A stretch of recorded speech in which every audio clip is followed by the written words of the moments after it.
All right, Steve Rattner, pull back 20,000 feet as you assess what's going on here, the fighting on Capitol Hill, but also the fact that the economy is at a dead stop.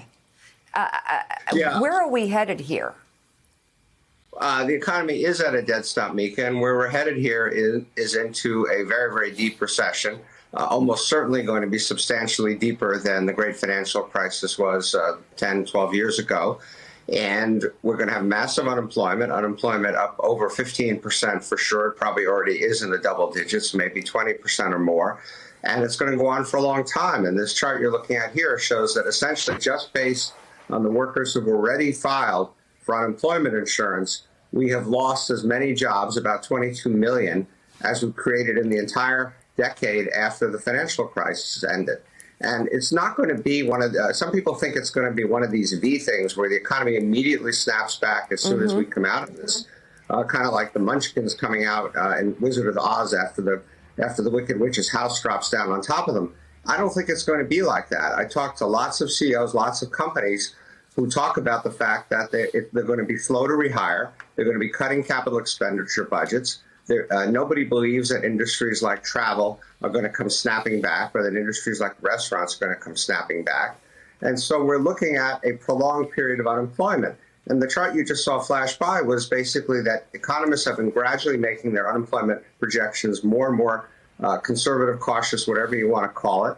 We're certainly going to be, almost certainly going to be looking at double-digit unemployment on election day of this year. So political implications of that will be interesting.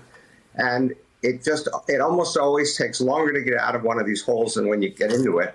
And by the way, the programs that we are talking about, including PPP, which is a good program for all of its flaws, or at least well-intentioned, let me put it that way, we haven't yet even started to talk about programs to actually restore the economy to health, like perhaps an infrastructure bill, things like that, get basically ways of getting people back to work as opposed to simply trying to cover their perils. And the last point I'd make that people should be aware of is that the programs that we have put in place, PPP, which is designed to cover 8 weeks of payroll for these small businesses, or like the addition to unemployment insurance, which would cover 4 months of additional benefits for people, these programs do cover a short period of time, 8 weeks, 4 months, periods of time that end well before anybody thinks that the unemployment in this unemployment problem in this country is going to be over. As you can see here, we're looking at long-term large unemployment, and that gray line at the top, which goes up close to 30. Okay, whoop, lost Rattner's audio there, but whoa, pretty gloomy forecast ahead. Casey Hunt? It is a gloomy forecast ahead. Casey, what are you expecting today?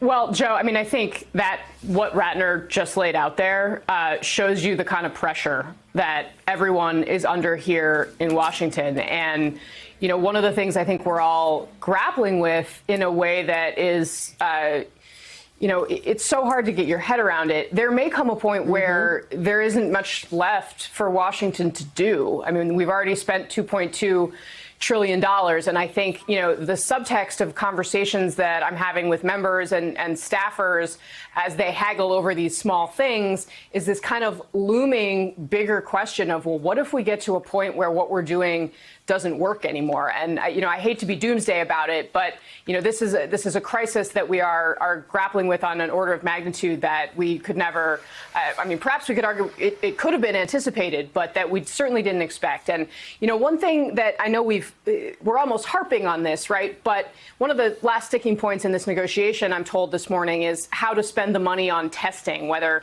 private companies should be more involved or whether the federal government should take more responsibility. I just think that the idea that we're gonna go back to any form of normal, that we're gonna start, taking the correct turn on those lines on Rattner's charts. If we can't test everybody immediately, quickly, and trace all those contacts right away, all of this is a pipe dream. And I think that's why you had lawmakers. Angus King got really angry at Mike Pence on a phone call over the weekend, saying, "What are you guys doing about this? Until we solve this piece, it's unclear that no matter how much money we give these small businesses, it'll make any difference." All right, Casey Hunt, thank you so much. Great show last night. You got squeezed down because of the president, but you put it into context very well. Thank you very much. And coming up, the state of Florida has a lot of people, but not a whole lot of testing. We're going to get an update on those numbers amid the governor's new order to get the beaches back open. Morning Joe is back in a moment. Thanks for checking out MSNBC on YouTube, and make sure you subscribe to stay up to date on the day's biggest stories. And you can click on any of the videos around us to watch more from Morning Joe and MSNBC. Thanks so much for watching.